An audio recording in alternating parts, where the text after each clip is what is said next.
주말 동안 TV를 켜니까 안 보려고 해도 몇 개를 뜨더라고요, 이렇게. 들어보니까 방금 말씀하신 게 우리 주제처럼 김현지 비서관. 왜 김현지를 끝까지 저렇게 숨기려고 하나? 뭐 이것도 좀 궁금했고. 그다음에 냉부해란 거 있잖아요. 냉부해란 것도 난 저거 왜 저게 이슈가 되냐. 근데 얼핏 보면 난 내용 하나도 모르지만 처음에 걔들이 또 수습을 예전에 과거에 그 윤석열 대통령이 있을 때 바이든 날리면 하면서 거짓말했다 그랬잖아요. 그러니까 이번에도 똑같은 거짓말 아닙니까? 그러니까 거짓말했다는 생각이 들고 그다음 또 하나 이슈 되는 게 뭐 우상호 수석이 뭐 또 뭐 한마디 이렇게 방향은 같지만 속도와 뭐 이렇게 이 상황이 좀 다르다 이런 얘기해가지고 또 개딸들이 집중 공격하는 거 이런 거 몇 개 이제 딱 뜨는 것만 봤는데 그걸 보고 오늘 방송 가면 변희재 대표한테 좀 물어봐야 되겠다 싶어서 왔습니다. 일단 추석 연휴 때 이슈가 지금 이어지고 있는 게 김현지 건인데 일단 첫 번째로 왜냐하면 이 추석 연휴 내내 김현지 이슈가 가면서 우상호 수석이 직접 나와서 100% 출석한다고 얘기를 했어요. 저도 그렇게 들었는데. 네, 물론 이제 다만 국회가 요구하면 100% 출석한다 약간 단선 달았지만은 아니 국회가 요구한다에 대해서 여당은 대통령이 통제하면 되는 거 아닙니까? 그러면 김현지를 반드시 내보내겠다 마음먹으면 못 내보낼 이유는 없잖아요. 그렇죠. 그리고 박지원 씨하고 등등도 김현지 나올 거다. 다 나온다 다 그러는데. 나온다 그래서. 근데 오늘 오후에 김병기 원내대표가 김현지 안 부르겠다고 선언해버렸어요. 이게 제가 이 좌파들이 예전에 많이 했던 얘기를 그대로 돌려주면 숨기는 자가 범인이다. 그렇잖아요. 내가 다른 말을 떠오르는 게 아니라 숨기는 자가 범인이다. 뭔가 있구나. 아니 나는 별로 일개 총무비서관이 물론 총무비서관이 일개는 아니죠. 왜냐하면 청와대 있을 때도 대통령의 가장 측근들 최측근들이죠. 예. 돈 다루는 직원. 그렇죠. 과거에 뭐 예를 들면 김백준 씨라든가 MB 때 김백준 이런 노무현 때 분들은 태도술을 하고 그러니까 있었죠. 이게 직급은 1급밖에 안 되지만 가장 핵심적인 자리고 문고리 권력이고 장관들도 총무비서관 앞에 가서는 함부로 못하는 거죠. 말 조심하고 왜냐면 대통령의 행부인 귀에 바로 들어가니까. 근데 어쨌든 직급은 안 높지만 정권의 실세 중에 실세인데 측근 중에 측근이고 그 측근을 왜 저렇게 숨기려고 하느냐. 이런 적이 없었지 않아요? 한 번도 없었죠.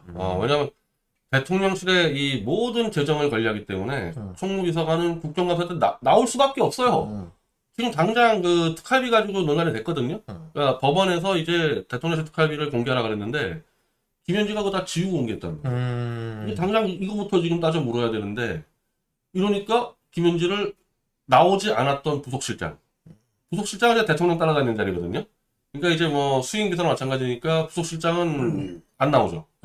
그러니까 안 나오는 부속실장들을 옮겨놓고 그러니까 당연히 야당에서는 저거 김현지 지금 국가 안 내보내는 거 아니냐 이렇게 얘기하니까 강우식 부실장이 아니다.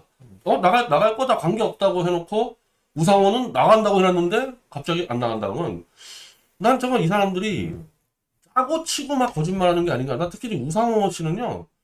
지금까지 한 3번인가 4번 튀어나온 것 같은데 되게 좀 바른 말 하잖아요. 이 사람이. 주로 당을 비판하면서 최근에 그런 것 같더라고. 국민 전체를 봐야 된다. 이런 식으로 얘기해서 올바른 말 하는데 이 사람 얘기대로 된 게 하나도 없어. 지금까지. 아니 우상호 수석이 요즘 보면 페이스북 같은 데 있잖아요. 페이스북에 저는 좌파 우파가 다 섞여 있잖아. 제가 중간에 있다 보니까 좌우가 다 섞여 있는데 내 페이스북 패친들이 그냥 글들이 막 올라오는데 그 좀 강성 좌쪽에 있는 분들이 우상호를 그렇게 욕을 하더라고. 그러니까 소위 말해서 개딸들이. 그래서 내가 우상호가 뭘 잘못해서 욕을 먹느냐. 이 사람이 개인적으로 예를 들면 뭐 술 먹고 뭐 말 실수를 하거나 행동 실수를 한 거 이런 게 아니라면 다른 말 했겠구나 싶었어. 그러니까 욕을 먹는 거겠지. 나 처음에 딱 드는 생각이 심지어 이 사람들은 노무현 대통령 사위도 그 개딸들이나 극단주의에 대해서 비판했다고 공격하는 사람들 아닙니까, 이 사람들이?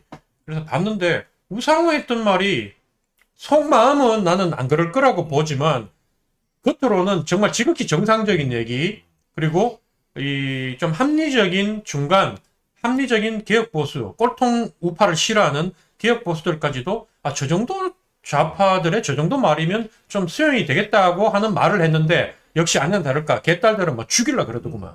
아니 개딸한테 욕먹는 게 문제가 아니라 저 맞는 말대로 대통령실이 가질 않아요. 안 가요? 아니, 그러니까 내 말은 우리가 지금 정청래하고 이재명하고 이제 갈등을 얘기하는데 솔직히 아마 우리 정도만 보더라도 이재명 대통령은 정말 국민을 다 포용하고 싶어 하는데 정청래 때문에 지금 못한다고 보십니까? 거의 똑같지 않아? 하는 게? 어? 제 생각은 그래요. 제 개인적인 생각입니다. 국민을 다 포용하려는 게 아니라 그래도 본인이 지금 걸려있는 사법 리스크도 많고 이재명 대통령도 현재 지지율이 불안불안할 거예요.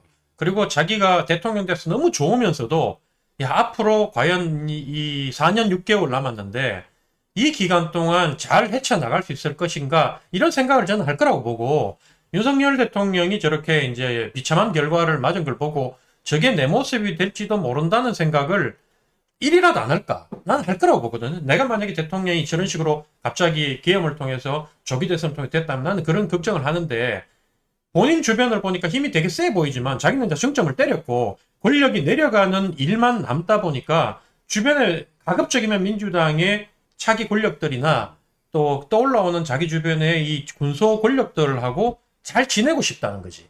그리고 그 다음에 가급적이면 중도층까지 끌어안아서 지지율을 안정적으로 한 60% 아니면 적어도 이제 50% 이상은 유지하고 싶을 건데 이게 이제 민주당과 추미애나 이런 강성 개딸을 중심으로 자기들끼리 경쟁하는 무리들 자기들끼리 경쟁하는 이유는 이미 국민의힘 안에서는 서울시장이나 경기도지사나 차기 대통령은 나오지 않는다고 이미 이 사람들은 판단을 했고 그 판단이 현재는 옳고 그렇기 때문에 자기들끼리 서울시장 될 놈들끼리 싸우고 경기도지사 후보끼리 싸우고 차기 대권을 노리고 싸우다 보니까 이게 이제 당내에서 이 후보가 되는 순간 무조건 당선이니까 내라도 개딸 눈치를 보면서 개딸이 원하는 말을 하고 싶을 건데 그게 이제 이재명의 통치 중도층까지 확장해서 적어도 50% 이상의 안정적인 국정 지지율, 국민 지지율을 확보하고 싶은 이재명 대통령한테는 이게 전혀 좋은 징조가 아니다. 그래서 속도 조절을 아마 우상호 수석이나 이 대통령실에 있는 사람들한테 이렇게 좀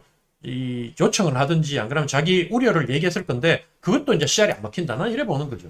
그 유일하게 내가 볼 때 정책으로 가장 충돌했던 부분은 검찰청 폐지예요. 그러니까 검찰청 폐지를 늦추거나 좀 다른 방식 하고 싶었던 것 같아 대통령실은.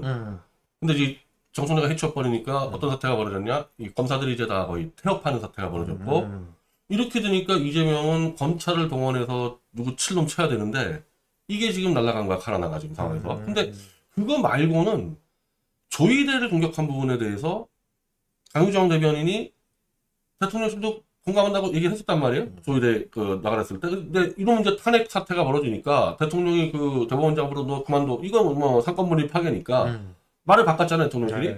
근데 그리고 나서 조이대 청문회를 뭐 추미애 가고 정청래 가는데 나는 만약에 정말 이재명 대통령이 조이대 공격이 잘못된 생각했으면요 강유정 대변인부터 날렸어야죠. 그래서 같이 덮었었는데 그대로 가고 있단 말입니다. 그리고 윤석열에 대한 이제 거의 정치 보복 수준의 그러니까 우상호가 한 얘기 중에서 정치 보복처럼 안 보였으면 좋겠다고 하는데 정치 보복처럼 보이는 가장 큰 이유는 계속 윤석열을 짓밟아. 그거를 하는 사람이 누구냐? 법무장관 정성호예요. 아니 법무장관이 이제 윤석열은 일개 구속된 피의자에 불과하잖아요. 근데 계속 법무장관이 아니 감옥 간 사람이 뭐 힘들다 얘기할 수 있지. 그 힘들다고 얘기하면은 법무장관이 와서 때리고 또 이런 것들은 그러면은 정청래와 관계없지 않습니까?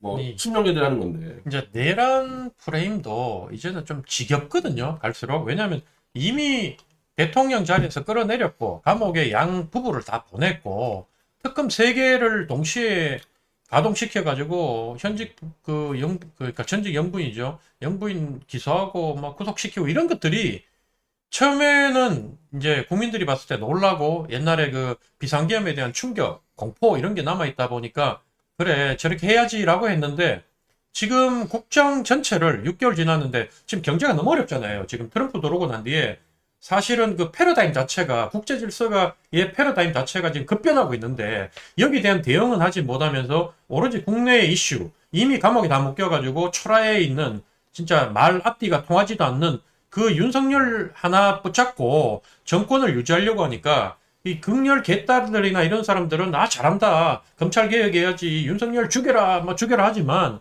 국민들 입장에서는 그건 이미 끝났고 그 윤석열을 감옥에 넣어가지고 그러면 윤 대통령을 죽일 거냐, 사형을 내렸다고 사형을 집행할 거냐, 아니면 죽을 때까지 감옥에서 자인사 시킬 거냐. 그 가능하지도 않잖아요. 그러면 빨리 정치적으로 그거는 그거대로 처단을 해서 뭐 선고를 하고 나중에 이 정권 내에는 가둬놨다가 다음 정권 바뀌고 뭐 사면을 하든지 이렇게 될 거고, 그렇다면 지금 국민들은 다른 쪽으로 이미 우리 국민들은 되게 시대도 빠르고 국민들의 이 성향도 빠른데, 그럼 빠르게 이게 이슈가 넘어가고 있는데 계속 그것만 붙잡고 안에서 자기 내부에서도 단합이 안 되는 모습을 보이니까 국민이 이제 짜증난다는 거지, 지치고.